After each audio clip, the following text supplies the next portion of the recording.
Hey there, beer enthusiasts. Welcome to Beers That FITZ, the podcast where we dive into the world of craft beer, one brewery at a time. And I'm your host, Rob Fitz, and I'm here to bring you closer to the people behind your favorite brews. In each episode, we sit down with the passionate owners and talented brewmasters who make the magic happen, exploring their stories, inspirations, and unique flavors they bring to the table. Whether you're a seasoned beer connoisseur or just starting your craft beer journey, Beers That FITZ has something for everyone. So grab your favorite brew, sit back, and let's toast to good company and great beers. This is Beers That FITZ, where every story fits perfectly into the world of craft beer. Slanja.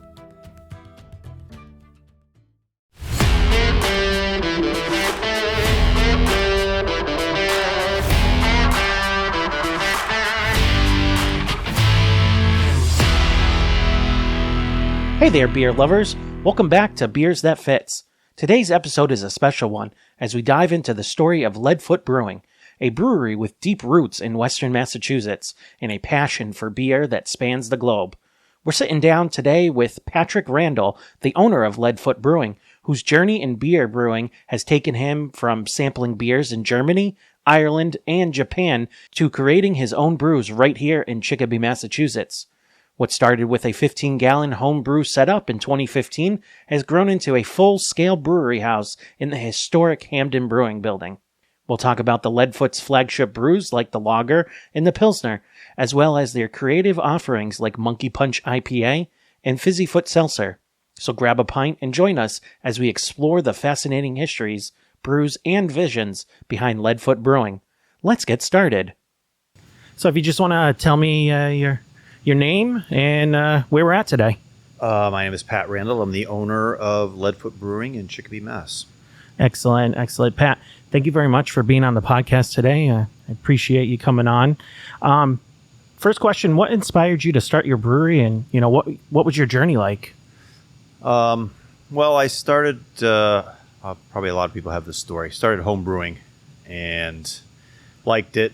And what I was doing for work then, I was working as an engineer, project manager for an engineering company, and I knew I was going to probably leave at some point, and I wanted to do something else. So I didn't know what that was going to be, and one day it dawned on me, maybe brewing.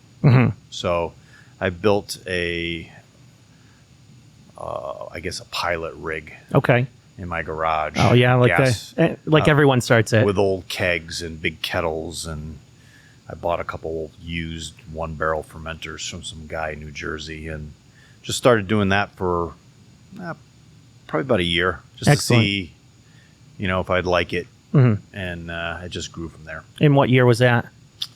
That was 2015. 2015, okay. 2016, that time frame. All right. And how long did it take you from 2015 to get to where you are today in this beautiful factory building we got in here? We opened in May of 2019. Okay.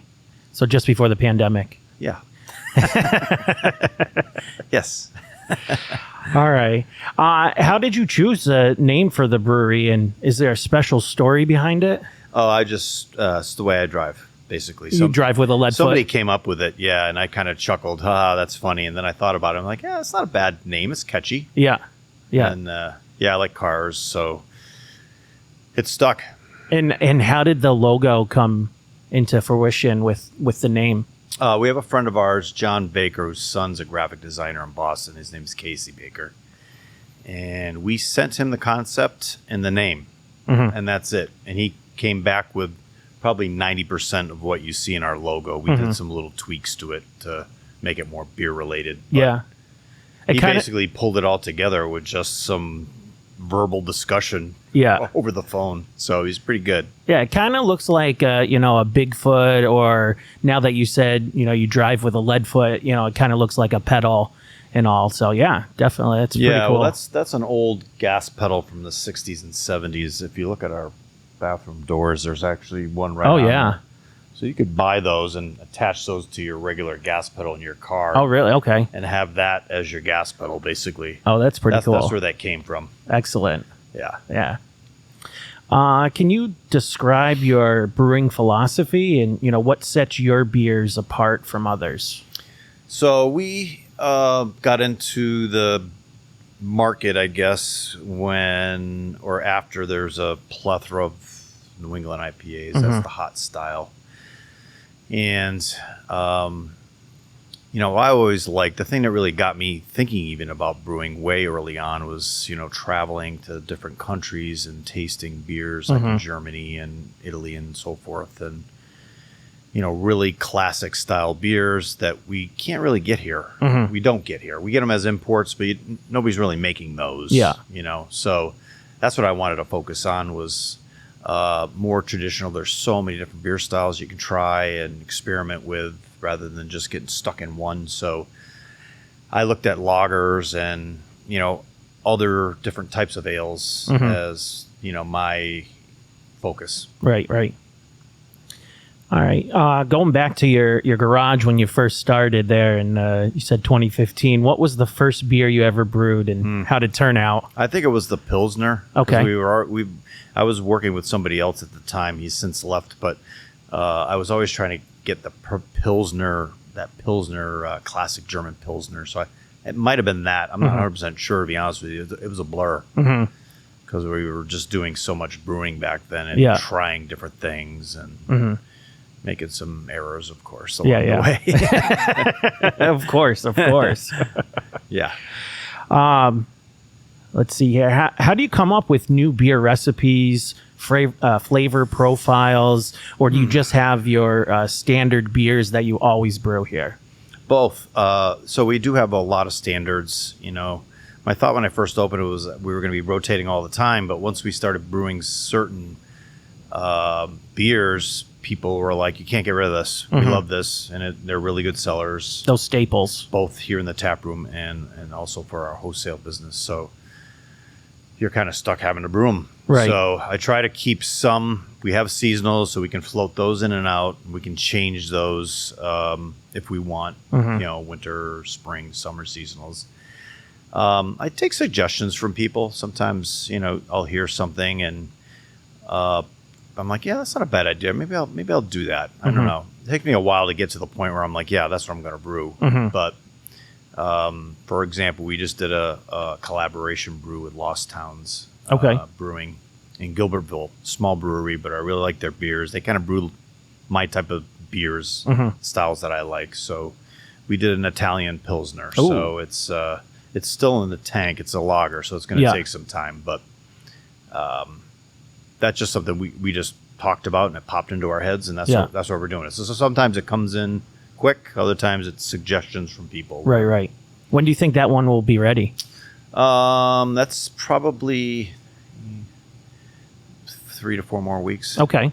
Lagers are 6 to 8 to 12 weeks, depending on what kind of lager you're doing. Yeah. And so Pilsners, lagers, Oktoberfest is, I brewed my Oktoberfest in May this year. Of course, yeah. And then ales are quick, 2-3 weeks, you can turn those around. So. Excellent. What's the most challenging aspect of running a brewery?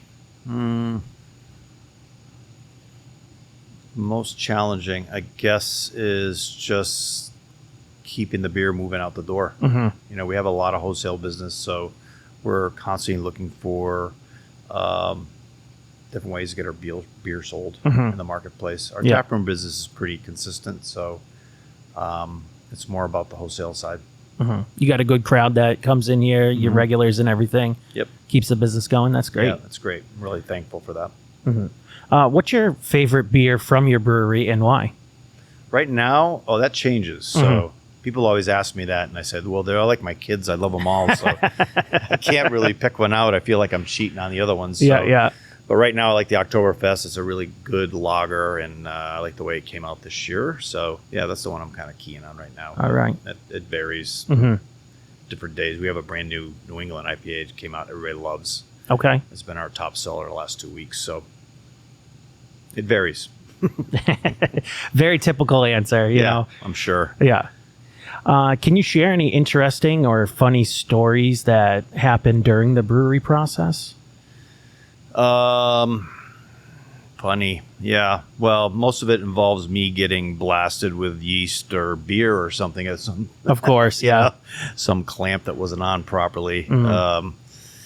I belong to a like a Reddit page that has a lot of brewery professionals on it, and I posted a picture of me blasting out some yeast all over my legs and my body.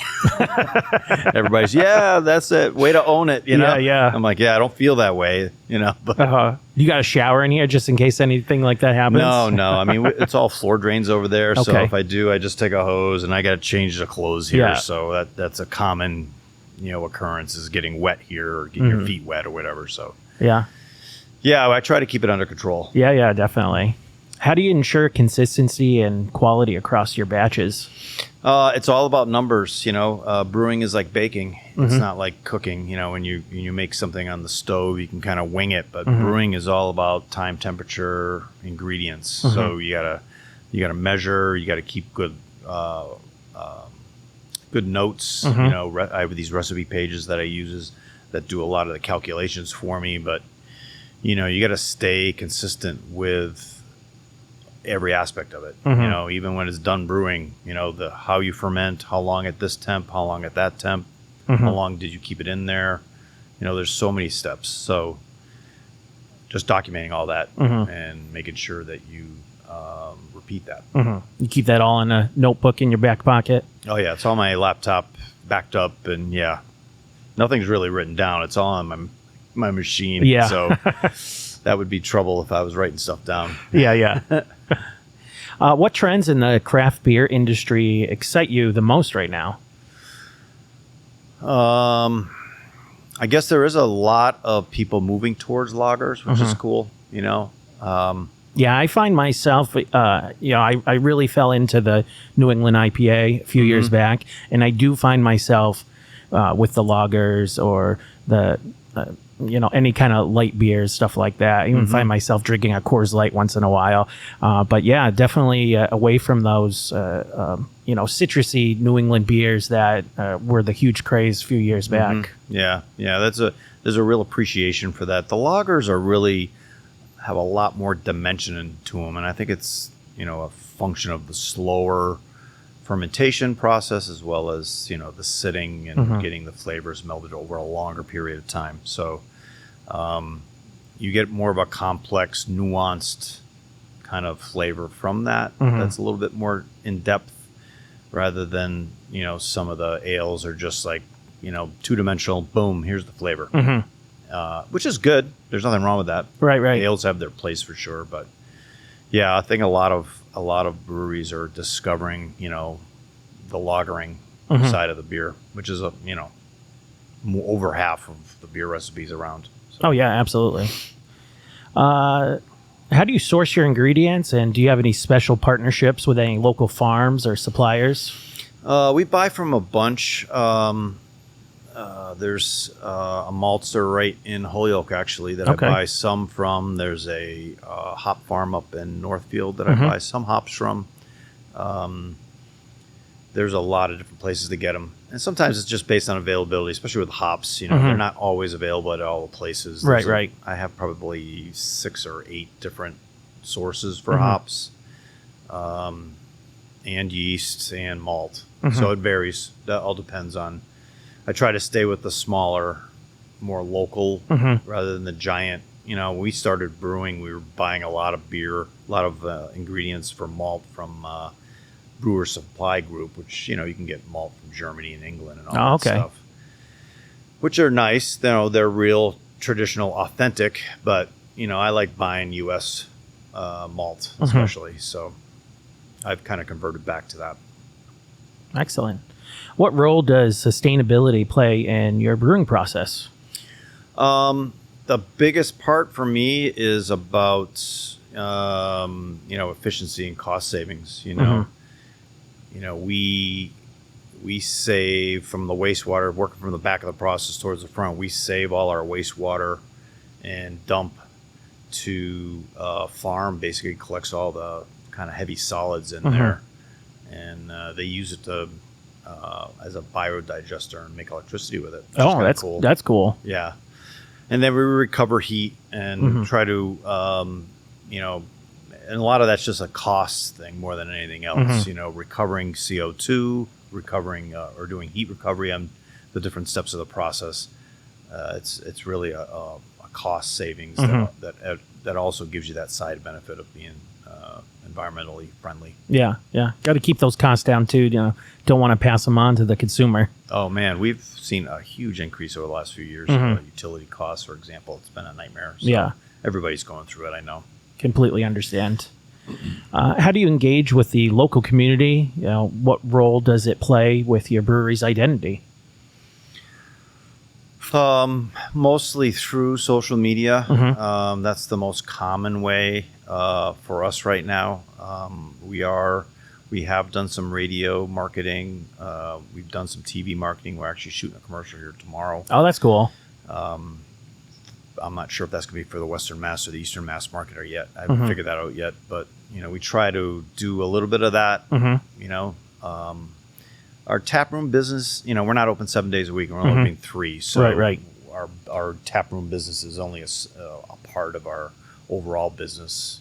So we try to reach out to people that may not necessarily come here just to become familiar with our name and who we are, you know, and it's difficult. Especially with a small budget. Right, yeah. Do you do any community events like a book club or have people come in here and use the place or anything like that? There is a lot of that. We're active in the Chamber of Commerce here in Chicopee. There's a Young Professional Society that we're active in that as well. We have events here. We do events out when they request. We do fundraisers. We have political people that come in and do fundraisers here. So we're usually open to a lot of that stuff. We donate to charities. One of our beers we donate to a cancer fund in Boston. Our Oktoberfest, actually, we're donating to the Western North Carolina Hurricane Fund. Oh, very nice. Which is fairly recent, so we've been donating to that as well. So those types of things, you know. Yeah. What advice would you give to someone looking to start their own brewery? Do your numbers. Don't get into it without realizing how much work it's going to be. Yeah. I love it. It's good. But I'm an engineer. I look at people that are trying to start breweries. I've met with people and they're teachers or something. And I'm like, you know, every time a pump breaks, I fix it. Yeah. Or something goes, like this morning, our keg washer wasn't heating and I opened the panel up and it was an easy fix. But you know, you got to be able to figure that stuff out on your own. Otherwise, you're hiring people, and that's costly. So there's a lot of stuff you need to learn how to do, learn how to do safely. You know, there's a lot of chemicals you're dealing with. So there's a lot to it, way more than just the homebrew side. You know, it's a huge step. Yeah. Keeping everything sanitized and all that good stuff. Yep. And then making sure you know you're sanitized. Yeah. You know, there's all these checks you have to do. So yeah. How do you decide which beer to release seasonally or even year round, or, you know, keep your staples on? That's kind of driven by the market more than anything else. You know, you don't want to bring a stout out in the summertime. Nobody wants that. Even though the perception is kind of false. Everybody thinks stouts are heavy. They're actually lighter than actual regular beers. I always tell people, if you get a black and tan, what beer is sitting on top? It's the dark one. It's stout usually. So but yeah, the market kind of dictates that, you know, summery light beers in the summer. You know, we have an Oktoberfest and a pumpkin in the fall. Winter beers are a little heavier, more robust. Yeah. Sometimes more hoppy. So the market kind of dictates that for us. We don't fight that. Can you share any exciting upcoming projects or new beer releases besides that Italian one you just mentioned? Yeah, well, like I said, our New England IPA is my first one. It really came out really well. We have the Italian. I have a new stout. I was just working on the recipe this morning. A chocolate coffee stout that's going to be coming out. That sounds good. I'm going to try to brew that this week. So that'll be out in, you know, hopefully in November. Yeah, excellent. How do you approach beer festivals and events? I mean, we have the biggest one in the area, in the Western Mass area. It's the Worthy. I love going to that. I live right in downtown Springfield, so it's nice to be able to walk there. But, you know, how do you approach beer festivals, events, and do you have a favorite festival? Or I like the Worthy too. We've done that the past 4 years, I think. and we've just been open 5, so I think we've done most of them that we can do. We just did the Brimfield Brew Fest, but that's like the first one they've had. Yeah. Yeah, I like doing them. They're fun. It's a good way to get out and get in touch with customers. You know, we don't do them all. Some of them just doesn't logistically make sense for us to do. We have a little I have a little Japanese truck that I imported that has taps on the side. So that's cool. That's always fun to bring, and people love that. So how is it driving on the other side? It's good. I always tell people it's like, you know, it's so small, you have a lot of room in the lane when you're driving down the road. So yeah, it's fun. It took some getting used to. Yeah. What's one thing you wish more people knew about craft beer, or even your brewery specifically? People used to tell me, I don't know if this is still the case, but they didn't like craft beer because it was too hoppy or too high in alcohol. Okay, and that's I don't think that sentiment is still really out there as much as it used to be. You know, everybody thought New England IPA 8%. Right. That's what everybody thought. You know, and I gave some of my American lager, which is, you know, the very lightest of light. And they were like, wow, this is a craft beer. I'm like, a craft beer doesn't mean anything about style. It just makes the process, and it's made locally and so forth. So yeah, that was the one thing I think has been, it's not as popular as it used to be, that thought. Where do you see your brewery in the next 5 years? And, you know, what are your long-term goals? We just started moving our sales Eastern Mass. Okay. So we're in all the Total Wines in Eastern Mass now, and we're trying to get into some other larger chains. You know, we self-distribute. We don't have a distributor. So we have our own van, and I have a driver that makes deliveries. So we're trying to make that work logistically for us and still maintain, service to our customers in the valley here. So probably moving more beer towards, $4.95 and inside $4.95 and $1.28. That's probably our next step. Excellent. And where can we find you? Where's the tap room location? Where can we get retail sales? You just mentioned Total Wine and how you're moving into the East Coast of Massachusetts. Are you only in Mass, or? Yeah, I just have a Mass license. Actually, I have a Connecticut license, but I need to find a distributor there to distribute my beer. So I'm not really moved into Connecticut yet. I'm holding off on that for now. Our tap room is at 95 North Chicopee Street. It's actually in the old Hampden Brewing building. That's what this is. This used to be a brewery.